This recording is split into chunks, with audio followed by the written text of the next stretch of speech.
इसके जवाब में असद जरदारी साहब ने ये कहा जनाब कि उसका बाबों से जो मुराद है, बाबों से मुराद मैं बाप हूँ उसका। ये समझता है कि उसको सब कुछ पता है लेकिन उसको कुछ भी नहीं पता। ट्रांसफर हुई है जनाब आसिफ गफूर साहब की। इमरान खान साहब जब हुकूमत के अंदर थे उनके इर्द गिर्द एक जो है वो तकोल हुआ करती थी। 190 मिलियन पाउंड का जो केस था, इमरान खान साहब को 4 रोजा जिस्मानी रिमांड उनका मंजूर कर लिया है अदालत ने। इमरान खान साहब के बगैर जो PTI है हमें वो एक्सेप्ट है।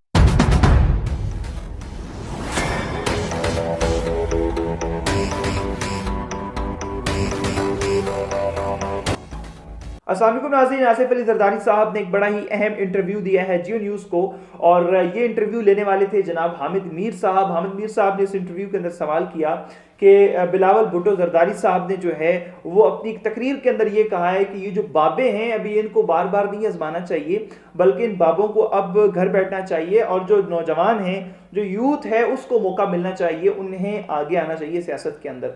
कि जिसके जवाब में असद जरदारी साहब ने ये कहा जनाब कि उसका बाबों से जो मुराद है, बाबों से मुराद मैं बाप हूँ उसका। और वो ये समझता है कि उसको सब कुछ पता है लेकिन उसको कुछ भी नहीं पता, वो अभी अंडर ट्रेनिंग है। और उसके बाद उन्होंने इस चीज़ की वजाहत भी इस अंदाज में की कि जो 3 Ps वाली पार्टी है, उस पार्टी का जो सरबराह है, उस पार्टी के जो चेयरमैन है वो बिलावल भुट्टो है, लेकिन जो 4P वाली पार्टी है जो कि मेरे पास ही नहीं है, वो पार्टी है और उसका जो इख्तियार है, टिकट देने का इख्तियार 4P वाली पार्टी के पास है।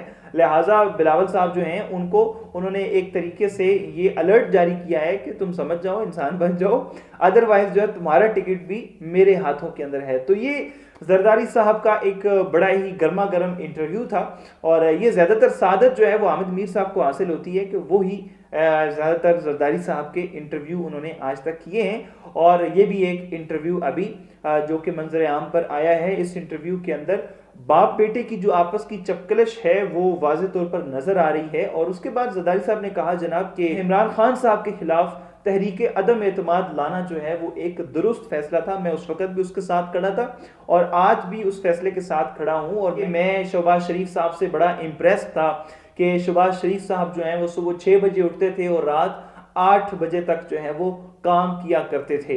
तो ये था जरदारी साहब का इंटरव्यू। उसके बाद रात गए जो है वो एक बहुत ही अहम ट्रांसफ़र हुई है और वो ट्रांसफ़र हुई है जनाब आसिफ गफूर साहब की, जो कि इससे पहले DG ISPR के ओहदे पर रह चुके हैं। इमरान खान साहब जब हुकूमत के अंदर थे तो इनके इर्द गिर्द एक जो है वो तकोन हुआ करती थी जिसमें एक जो है वो जनरल आसिफ गफूर साहब शामिल थे और बाजवा साहब भी थे और जनरल फैज साहब भी थे और ये तकोन उनके इर्द गिर्द हुआ करती थी। और बड़े उसके अलावा अगर हम बात करते हैं कि जनरल फैज हमीद साहब जो हैं वो सियासी उन्वान से सपोर्टिव थे, तो यहाँ पर मीडिया के सामने आने वाली शख्सियत जो थी वो जनरल आसिफ गफूर साहब थे।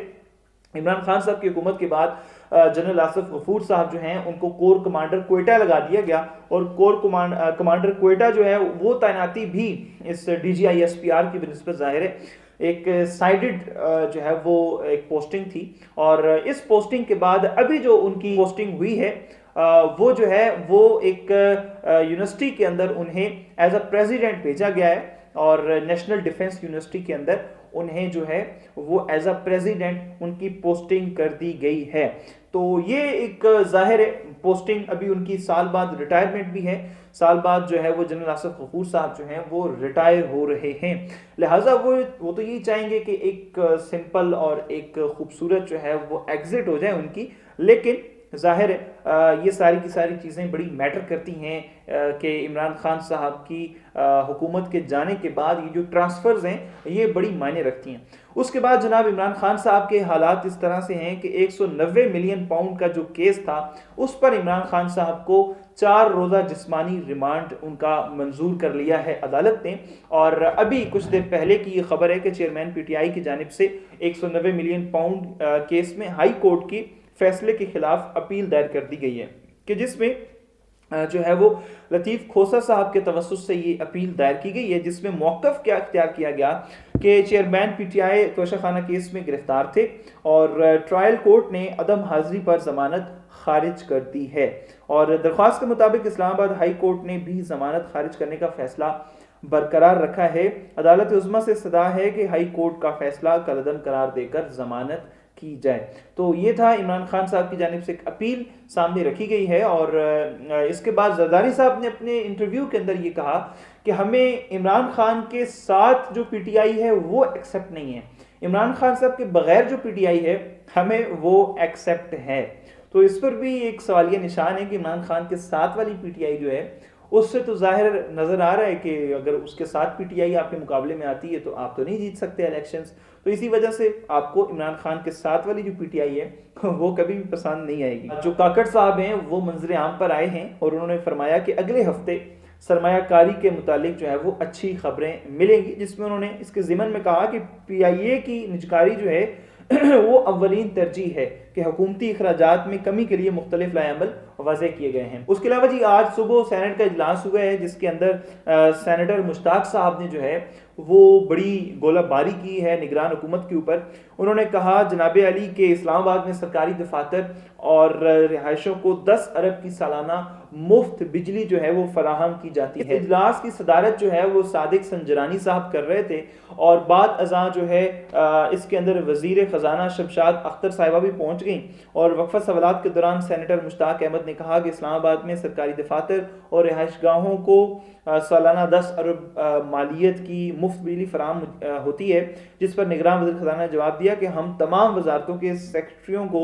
मरासला इरसाल करते हैं कि इन अखराजात को कंट्रोल किया जाए। जिसके बाद सेनेटर दिनेश कुमार जो हैं उन्होंने इज़हार करते हुए कहा कि अंधा बांटे रेवड़ियाँ मुड़ मुड़ के अपने नू।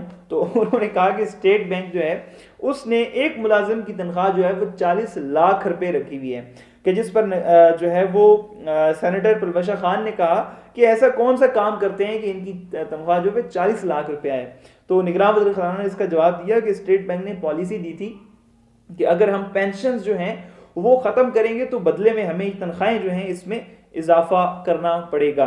तो जाहिर है ये एक पॉलिसी है और उसमें उन्होंने कहा कि दुनिया भर में जो सेंट्रल बैंक है उसका जो सैलरी का स्ट्रक्चर होता है वो बाकियों से बड़ा मुख्तलिफ होता है। उसके बाद सेनेटर रजा रब्बानी ने इज़हार ख्याल करते हुए कहा कि एक तरफ हम सुनते हैं जनाब कि IMF के कहने पर हम गैस और इन सारी चीज़ों की कीमतों के अंदर इजाफा कर रहे हैं, तो दूसरी तरफ जो है हुकूमत की शाह खर्चियाँ कम होने का नाम नहीं ले रही।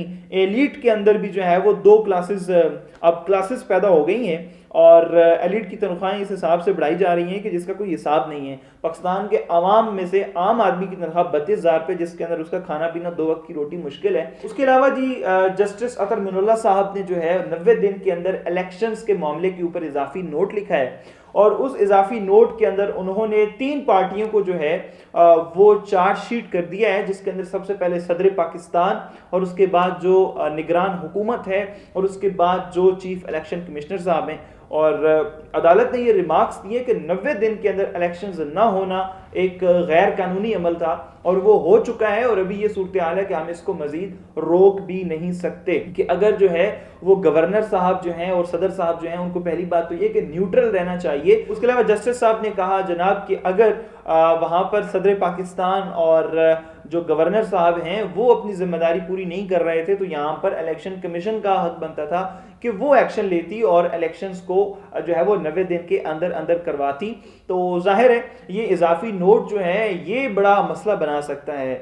यानी ये जो शख्सियात जिनके ऊपर उन्होंने ये बातें की कि ये खुल्लम खुल्ला जो है वो आइन की खिलाफ वर्जी थी और ये 3 पार्टीज को उन्होंने अपने इस इजाफी नोट के अंदर इसका जिम्मेदार ठहराया है। तो इसका इम्पैक्ट ये होगा कि आज नहीं तो कल इन शख्सियात में से किसी न किसी को जो है वो आर्टिकल 6 का सामना करना पड़ सकता है। आज तक के लिए अपने मेजबान जुल्करनैन शिराजी को दीजिए इजाजत। अल्लाह ने